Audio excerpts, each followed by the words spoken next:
Hello everyone, you are listening to the Upshift Podcast, the podcast that is all about Formula Racing. We got some stuff to unpack. Today we are talking about qualifying and the F2 feature race, but before we get into that, we have some calendar news. This was a few days ago, but F1 announced that we are heading back to Turkey for the first time in a few years. So now the new updated calendar is after this. We are in Belgium right now. After this, we're going to go to Italy for Monza, and then Mugello, then Russia, and then the Nürburgring in Germany, then Portugal, and then back to Italy for Imola, and then Turkey, and then a doubleheader in Bahrain. The first one is going to be a regular Bahrain circuit, and then we're going to go to the outer rim of Bahrain, and then we're going to end it all off in Abu Dhabi. So I'm very excited because I've never seen Turkey because I haven't been alive really long enough. But I'm really excited and I am stoked to see what it has in store. And now let's talk F1 qualifying. It's kind of what we all expected. Let's be honest with ourselves. Lewis Hamilton put it on pole and put a new track record for Spa. Against what we all expected, that Mercedes car is just so fast. So the running order starting from 20th will be Kevin Magnussen, Nicholas Latifi, Antonio Giovinazzi, Romain Grosjean, Kimi Räikkönen, George Russell, I'll get to him in a little bit, Sebastian Vettel, Charles Leclerc, I'll get to them in a little bit, Pierre Gasly, Daniel Kvyat, Lando Norris, Lance Stroll, Sergio Perez, Carlos Sainz, Esteban Ocon, Alex Albon, Daniel Ricciardo, Max Verstappen, Bottas, and then Lewis Hamilton. Now, it is what we kind of all expected. Lewis was going to put on pole, and Valtteri was going to follow, and then Max Verstappen. But a mega qualifying from Daniel Ricciardo and that Renault team to put it in P4 and get it ahead of Alex Albon.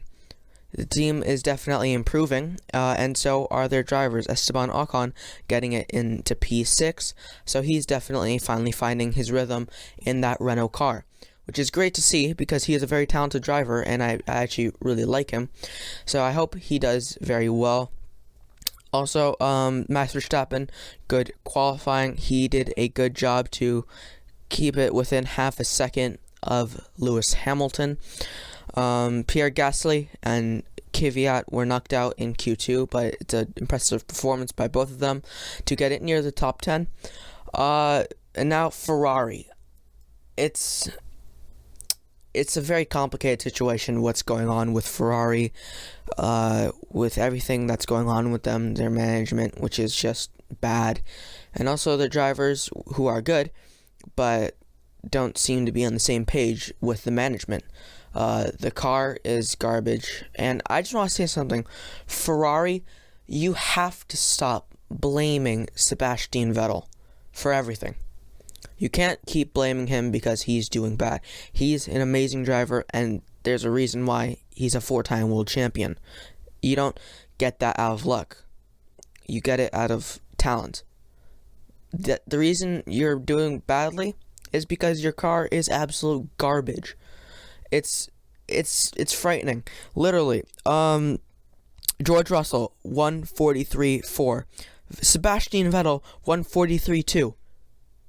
They're 2/10 faster than Williams. Only 2/10. And they put it on pole last year. That's unbelievable to see. Because to say that it's just Sebastian Vettel and his saltiness of leaving Ferrari, it's not him. It's you. It's extremely foolish to say that it's just Sebastian and it's because he's salty. Charles Leclerc, okay, I'll say it. Charles Leclerc is a better driver than Sebastian Vettel. I don't care what you guys say. He's a better driver. There's no doubt in my mind that he is a better driver right now. And he can't get it out of Q2. That's how bad your car is. One of the best drivers right now, arguably the top 3, is struggling to get your car out of Q2 in a circuit where he put it on pole last year and won. And with everything going on right now, like last year, having to deal with the tragic death of Antoine Hubert, his friend, and he put it on pole. That's strength. But to blame someone who you guys kind of threw him out of the door is just not good. Ferrari needs to find better management. They have just it's just a complete mess at Ferrari. Sorry to go off on a little tangent, by the way. And George Russell, great qualifying by him, getting it out of Q1. He finished P15, but again, he was 0.2 off of Ferrari. It's sad to see Ferrari be this bad. It really is. Good qualifying by Kimi Räikkönen, only missed out on Q2 by a 10th. Now moving on to Formula 2. Fun race. It was a really good race. Again, with everything was kind of overshadowed by the harsh reality. And everyone knows what happened. If you somehow don't, last year we tragically lost the life of a rising star, Antoine Hubert, a Formula 2 racer. And it kind of overshadowed everything. Once in the race, the commentator of F2, I'm sorry, I forgot your name, when Nobuharu Matsushita crashed, everyone was a bit worried. It's a bit sad to know that one of our rising stars is gone, but we know at least he did what he loved. I'm sorry to go so serious. But in the race, again, Nobuharu Matsushita crashed. He went from P3. He had a horrible start in the race, going from P3 and then getting up into P2 and then fighting with Nikita Mazepin, and then kind of a switcheroo happened and they kept trading, and then all of a sudden he lost grip and just went really slowly and dropped down to 6th for some reason. And then on the back straight, he was going and he was going to get overtaken by his teammate Felipe Drugovich, and he kind of just swiped him and broke Drugovich's front wing, and Nobuharu Matsushita got a puncture and he spun into the barriers.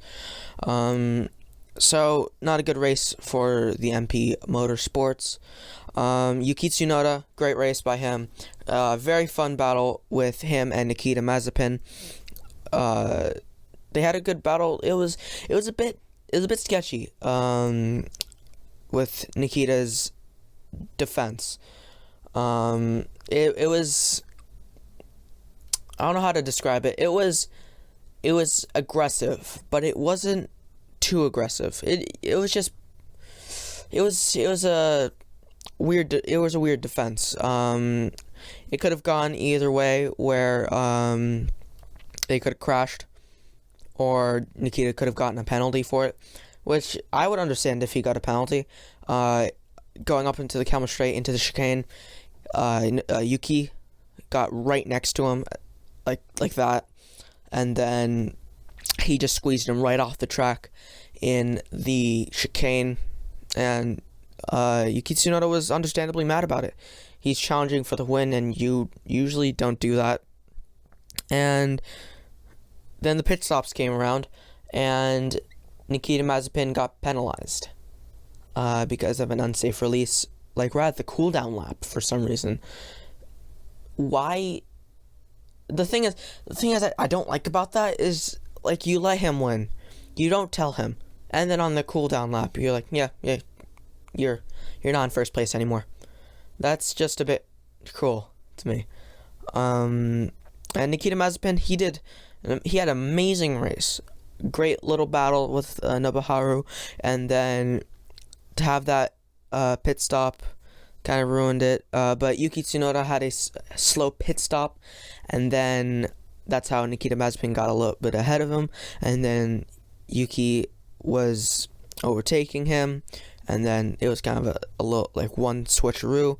But then on the Camel Straight, Yuki had so much more straight line speed, then Nikita Mazepin, and he tried to get ahead, and again he squeezed him into the chicane, and Nikita finished 5/10 ahead of Yuki Tsunoda, but it ended up being Yuki winning with the penalty to Nikita Mazepin. And now the F2 standings right now, Callum Ilott still has the championship lead, even though he had a disappointing weekend, finishing in 10th place. He is only 7 points ahead of Robert Schwartzman in P2. Yuki Tsunoda, great job again. He is now in the championship fight. I take back what I say. I said you weren't in the championship fight. I apologize if you're watching this. You're probably not, let's be honest. But you did a great job, and now he is in 3rd place and only 11 points back. 11. He was like 40, and now he's 11. So great job by Yuki Tsunoda. Then Mick Schumacher, Nikita Mazepin, Christian Lundgaard, Guan Yu Zhou, Louis Delatraz, Dan Ticktum, Felipe Drogovic, Luca Giotto, Nobuharu Matsushita, Marcus Armstrong, Jack Aiken, Jehan Deruvala, Giuliano Alesi, Roy Nissany. Oh, by the way, Roy Nissany, great drive. Absolutely amazing. Right at the end, getting that P8 for that reverse grid pole. Great job by him. He had a great race. He did everything right. He had 3 overtakes in the last 2 laps or something like that, to overtake Ilott and I forgot what's his name,